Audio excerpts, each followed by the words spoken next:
This is a general list of items you should bring with you on the day of the exam. It includes everything from your admissions ticket all the way down to like batteries and water and everything. So your admissions ticket is basically your entrance ticket to the exam, right? That's going to tell you where to go and your registration number and all those kinds of things. So when you get there, they may scan it, they may input the number, they may look at it and put you, in the correct room. If you have an accommodation given to you, it'll list that at that time and you'll be sent to a specific area or a specific group to take that exam or test.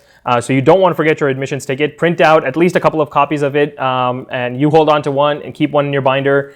So that way, in case one of them is lost or something like that, or if there's like a printing mistake on it, there's at least another one to make sure that you're covered.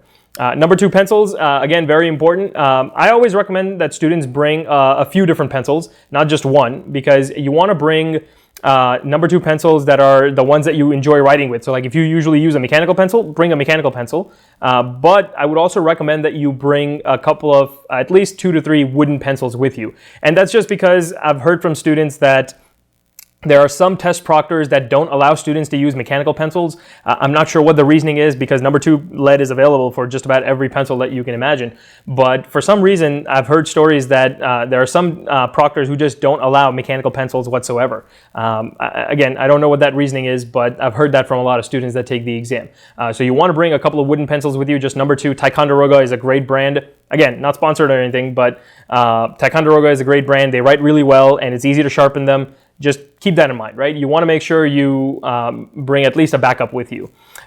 Bring a separate eraser with you as well. I know that a lot of pencils, especially the Ticonderoga pencils, they have a really nice eraser on the back, but you don't know how much erasing you're going to be doing. You don't know how much scratch work there is, and you don't know what that paper is going to look like. The exam booklet doesn't use good paper. It uses like recycled paper or some really terrible type of paper that tears very easily. So bring a separate eraser. Go to Walmart or Target or Kroger or Safeway or something, and grab a separate eraser. Spend 50 cents, spend $1. You know what? Splurge on it. Spend $1.50 and get the nicest eraser possible. Pentel is a great brand. I think Faber is also a really good brand. But get an eraser that's soft, that's not going to tear the sheet when you erase it and is going to erase everything completely. A good eraser is totally worth it. Spend that $1.50. And I promise you, you will not be disappointed if you spend that money for the eraser.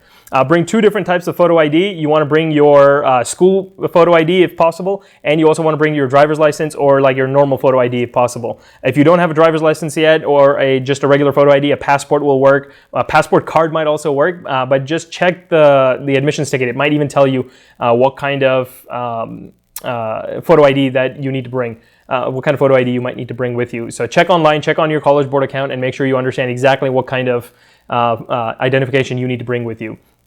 You also want to bring your calculator, of course. It's very important. The SAT recommends at least a scientific calculator. So this is something with trig functions in it and logarithmic functions and exponential functions. So you want to bring at least a scientific calculator. We recommend a graphing calculator if you know how to use it. If you don't know how to use a graphing calculator yet, that's perfectly fine. It's not a problem. Use a scientific calculator. Just use whatever you're comfortable with. Don't go out and buy a new calculator for test day. Bring fresh batteries, please. I was taking the SAT one time and there was a student there whose batteries were running low, and they actually ran out before the test even started. And he was just completely distraught that he was not going to have a calculator for the exam. So you don't want to put yourself in that position. Bring fresh batteries, or if you need to, if your calculator is one of those calculators that charges, please charge it overnight and make sure the batteries are full. If needed, bring a power bank with you. Again, it may not be allowed in the testing room, but just bring a book bag with you and put everything in there. It never hurts to have more than you need in a case like this.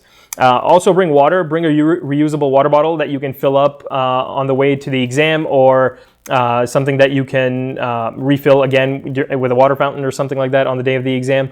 You definitely want to make sure you bring water with you. You want to drink water throughout the exam so that you stay hydrated. Don't just drink a bunch of water at the beginning, because that means halfway through the exam you're going to have to use the bathroom really badly, and that might happen in the middle of a math section. So please don't do that.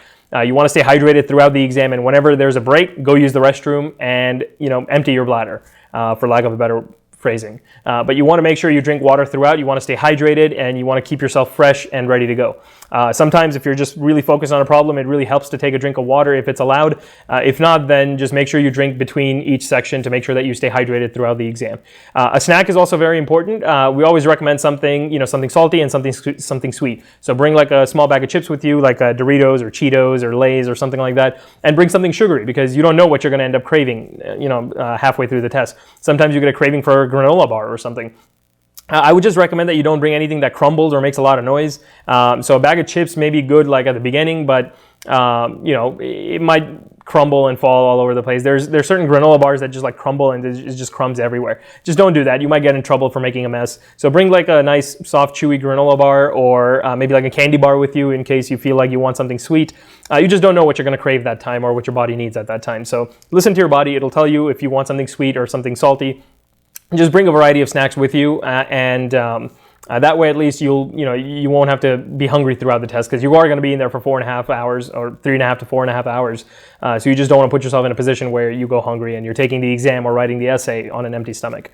I also would recommend that you bring a jacket with you. I know that a lot of you will be taking the exam in like summertime in May, June, August. And it may be nice and warm outside, but you don't know what the conditions are going to be like in the test-taking room. So bring a jacket with you. You can be a hoodie. It could be like just a proper jacket, just something to keep you warm in case the air conditioning is on full blast inside and you end up having to put on an extra layer of clothes to stay warm. It's always easier to take layers off, so I would always recommend that you bring the jacket with you. Worst case, you don't wear it, you don't use it. Or you can wear a couple of layers. Maybe wear like an undershirt, and maybe you can wear like a longer sleeve shirt on top. Just make sure you prepare for the possibility that it's going to be really cold or really hot in the examination room.